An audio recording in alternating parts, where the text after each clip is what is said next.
না, বাম হাতে গ্লাস ধরে কটকট কটকট কটকট করবে, ও করে দিলি, 3 শ্বাসের কোনো ব্যাপার নাই, বিসমিল্লাহ নাই, আলহামদুলিল্লাহ নাই। 1 গ্লাস পানিতে 6টা সুন্নত আছে।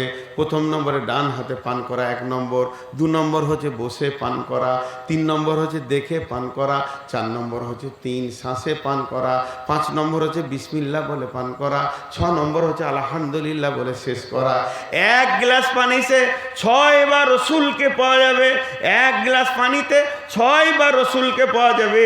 তুমি যদি রসুলের উম্মত হয়ে থাকো, তোমার ভাতে, শোয়াতে, উঠাতে, বসাতে, পেশাব, পায়খানা, গোসলে, সব পান করাতে, চা পান করো, দুধ পান করো, যা করবে তুমি রসুলকে পেয়ে যাবে। তাহলে তুমি আর চিন্তা নাই। যখন তোমাকে কবরে বলা হবে মান নবিয়ুকা, তুমি বলবে নবী মুহাম্মাদুর রাসূলুল্লাহ সাল্লাল্লাহু আলাইহি ওয়াসাল্লাম।